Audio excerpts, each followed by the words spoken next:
Սավետիսյան համեցեք։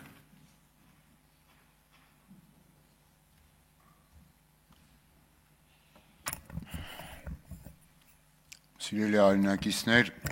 իրականում քննարկում ենք ամեն դեպքում, քննարկում ենք Կենտրոնական բանկի խորհրդի անդամի ընտրության հարց եւ ես օգտվելով առիթից մի քանի կարևոր ոլորտին վերաբերող խնդիրներ եմ ուզում բարձրաձայնել։ Չնայած միանգամից ասեմ, որ մեծ հույս չունեմ, որ օրվա իշխանությունը ականջալուր է լինելու եւ առնվազն գոնե այդ խնդիրները դարձնելու է դիտարկման առարկա,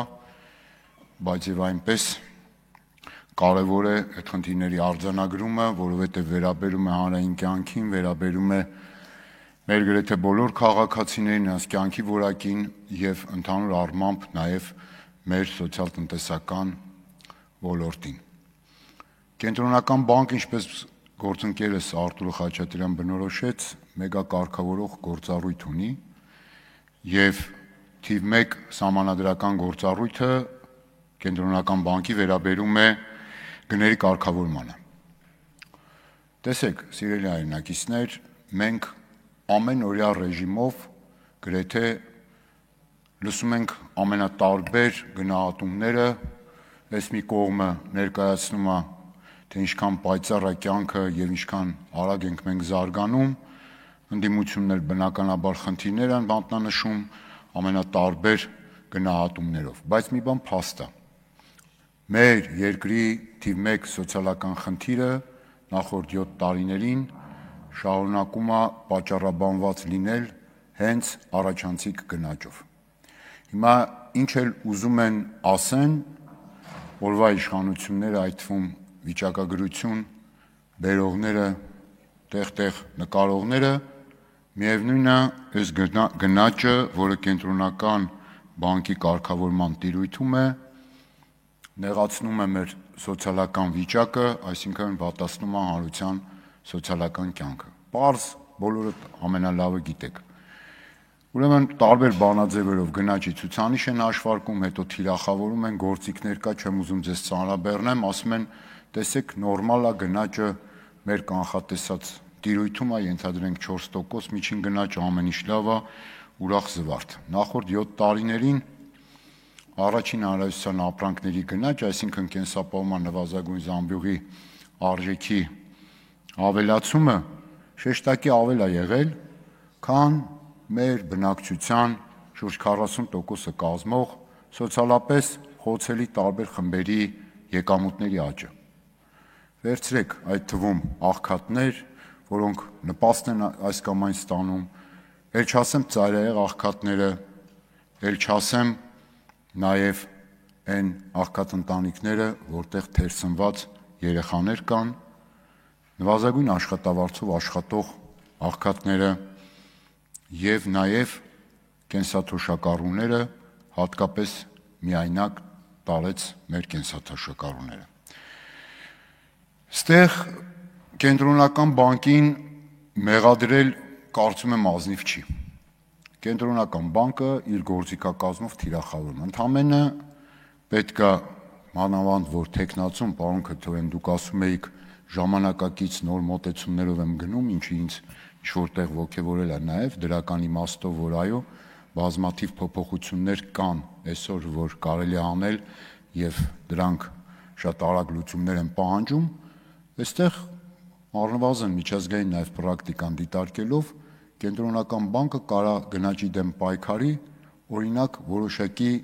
դիվերսիֆիկացված գործիքակազմեր կիրառելով, միանշանակ այն ինչ որ ունի, եթե ընդհանուր գնաճային տրամաբանության մեջ է, բայց պետք է մտածել, նաև ճկուն պետք է մտածել, ինչպես դուք եք ասում, որ հնարավոր դառնա, ասենք օրինակ առաջնահերթ փոխազդելու առաջին հանրայնության ապրանքների պարոնային անվտանգության զամբյուղում ներառված ապրանքների գնաճը կասեցնելու համար։ Բնական է Կենտրոնական բանկը սոցիալական քաղաքականություն մշակող եւ իրականացնողը չի, այստեղ թույլ տվեք ել չշարունակեմ, որովհետեւ Հայաստանի Հանրապետությունում չկա սոցիալական քաղաքականություն, կա հակասոցիալական քաղաքականություն։ Եվ կա նաև դրան զուգահեռ ստերի, կեղծիքների, անընդհատ անիմաստ խոստումների, մանիպուլյացիաների մի իրավիճակ, որով փորձում են քողարկեն այդ ձախողումները։ Հիմա գալով ժամանակակից այսպես նոր մարտահրավերներին, կրիպտոարժույթների մասին երկար խոսվեց, բայց ինչքան էլ փորձենք ինչ-որ կարգավորումներ, փաթեթներ բերել, միևնույնն է, այստեղ թիվ 1 խնդիր, իհարկե դրանք անհրաժեշտ են, թիվ 1 խնդիրը հավատն է, մարդկանց, Հայաստանի Հանրապետության քաղաքացիների հավատն է պետական մարմինների նկատմամբ, այդ թվում այդ ոլորտը կարգավորող կենտրոնական բանկի։ Բայց այս վերջին 7 տարիներին կեղծ խոստումների շքերթը խոստանալ չանելու առաջնորդությունը նաև բերել է դրան, որ մարդիկ այո չեն վստահում նաև դրամային քաղաքականությանը, նաև չեն վստահում այդ կարգավորումներին եւ ցավոք սրտի դա շատ հաճախ, օրինակ արժույթի արժեզրկում, գերարժևորում, այս տատանումների ժամանակ, կրիպտոարժույթների ոլորտում եւ այլն ընկնում են եւ ամենատարբեր բանկային այս խապկանքները, վստահ եմ դուք էլ պարոն Քթոյան լավ գիտեք, ընկնում են ծուղակները, փողեր են կորցնում, մեծ փողեր են կորցնում եւ բնականաբար նոր հիասթափությունների առաջ են կանգնում։ Կլինեն լուծումներ, չեմ հավատում։ Խնդիրներ էլի կան, առիթ կունենանք, նորից կարծում եմ կանրադառնանք, բայց ես չեմ կարող նաև չանդրադառնալ այս 2 օրվա այս վայրիվերումներին, ես ասեմ անսահման վախի մթնոլորտին, որը տիրում է սահմանադրական մեծամասնություն ունեցող քաղաքական ուժի մոտ։ Ժողովուրդ ջան, այս ինչի եք սենց վախեցել։ Այս ինչ ա եղել։ Այս չէ, մեզանից չէ, դուք չէ, ինձանից դուք չեք վախենում, պարոն Սիմոնյան, եւ պետք էլ չի, որ ինձանից վախենաք։ Ես ուզում եմ, որ դուք Աստծուց վախենաք։ Ինձանից պետք չի վախենալ, ինձանից պետք չի։ Տեսեք, ես անկեղծ ուզում եմ։ Ինչի,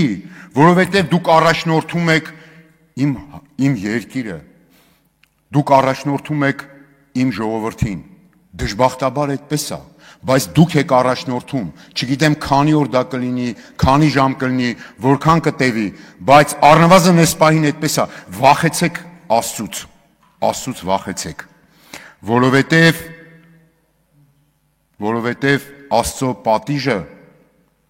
Աստծո պատիժը աներկբայ է, գտնելու է բոլորին ամենուր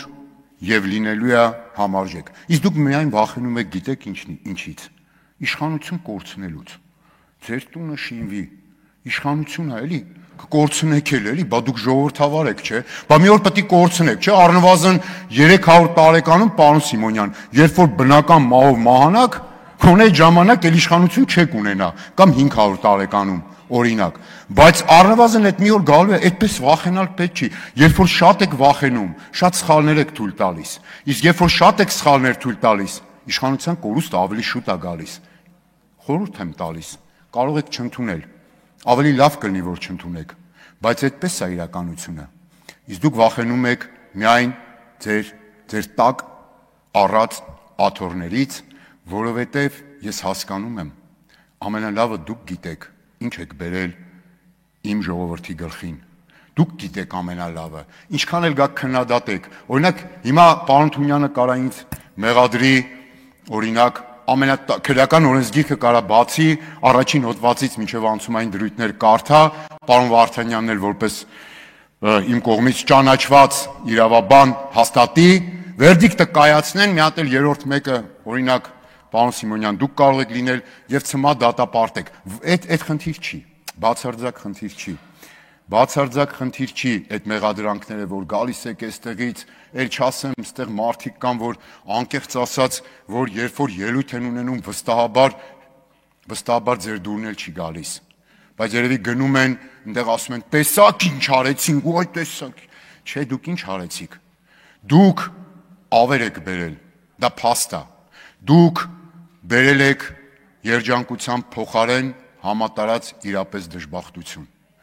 Դուք հայրենիք եք հանձնել, եւ դուք, այո, դուք հեռանալու եք, դուք իշխանազրկվելու եք, դա անխուսափելի մի բան է, բայց մի վախեցեք այդքան դրանից, ինչքան շատ վախենաք, այնքան ցավոտ եք իշխանազրկվելու, հետևաբար, քանի դեռ ժամանակ կա, վախեցեք Աստծուց։ Ես անկեղծ ասած չգիտեմ, չեմ էլ ուզում արձագանքեմ ձեզ, բայց ես կամ իմ գործընկերները մարդ ենք սպանել Երևանի կենտրոնում, ընտրություն ենք կեղծել, այդ ինչից պետք է մենք վախենանք։ Գնացեք Ռոբերտ Քոչարյանին հետի ասեք, գնացեք Սերժ Սարգսյանին հետի ասեք, եթե դուխ ունեք այդքան, բայց դուք այդքան դուխ չունեք այդքան բան ասեք, որտեվ հաջորդ ցուցակի մեջ չեք լինի։ Վերջացրեք այդ պաթոսա, դուք լավ տնտեսագետ եք գուցե, բայց ներողություն եմ խնդրում որպես քաղաքական գործիչ, գոնե դուք քաղաքական ելույթ մի ունեցեք, դուք Բաբկեն Թունյանի հետ հերակա բանավեճ արեք։ Պարոն Խաչատրյան, ձեզ հրավիրում եմ ամբյոնի մոտ, համեցեք։ Բաբկենի հետ Թունյան, ես Բաբկենի իմ ընկերն է, ես Բաբկենը մեր ընկերն է, մենք լավ էլի, ես քաղաքական գործիչ եմ, քաղաքական ելույթ եմ ունենում։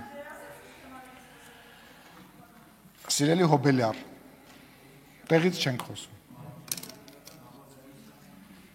Դա մի աստծո